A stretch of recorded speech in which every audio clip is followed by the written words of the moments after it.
with a black Range Rover. Emergency services say the Range Rover crossed the central barrier and hit the minibus head-on. Several people had to be cut from the wreckage and received hospital treatment for shock and injury. 3 passengers, 2 women and a man, died. Investigators are still trying to piece together how the accident happened. All we can be fairly certain of is that the minibus was travelling quite lawfully southbound, and it's the crossover accident that has occurred as a result of the Range Rover coming over the central carriageway. Astonishingly, none of the occupants of the Range Rover were seriously injured. Police have confirmed they were 3 teenage boys, aged 14, 15 and 16, all from East Hampshire. They've been arrested for questioning.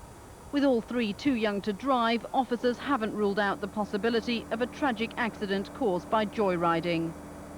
Both carriageways of the A3M have reopened. The 2 vehicles towed away for investigation. Flood alerts from the Environment Agency are covering much of Britain this morning, with the Midlands especially at risk. Torrential rain is expected there later after a day when storms battered Northern Ireland and Scotland.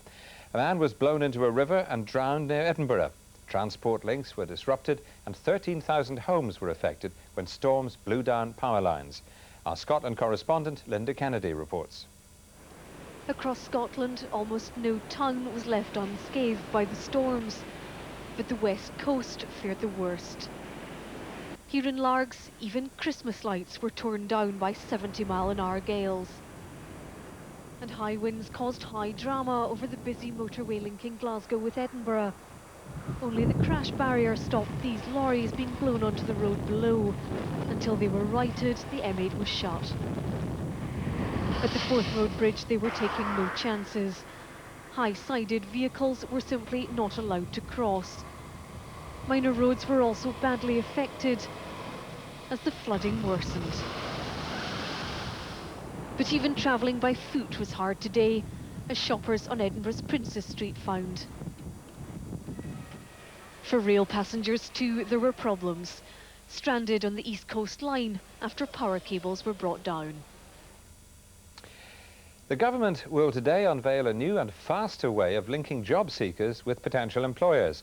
It's a nationwide telephone hotline advertising 300,000 vacancies. Ross Giles has the details. New year, new job. Today's move by the government is its latest attempt to get unemployed people back to work. Employment Service Direct is a national hotline across a full range of jobs. It isn't just for the unemployed, but also for people currently in work who want to know what other opportunities are out there. Employment Service advisors will be stationed in 103 call centres across the UK. They'll give job seekers details of vacancies both locally and nationally and can set up interviews with potential employers.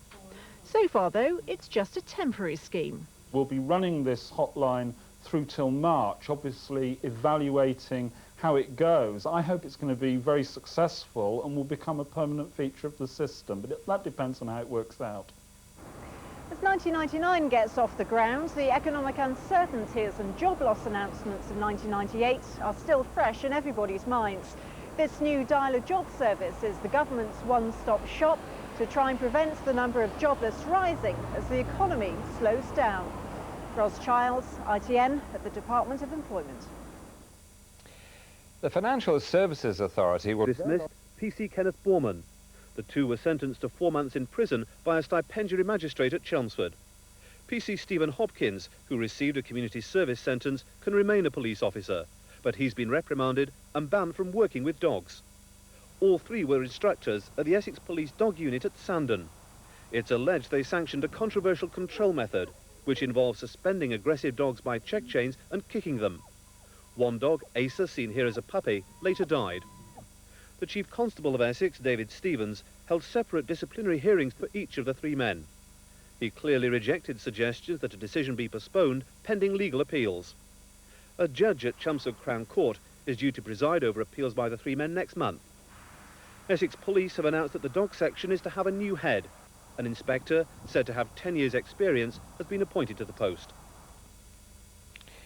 The day before American senators gather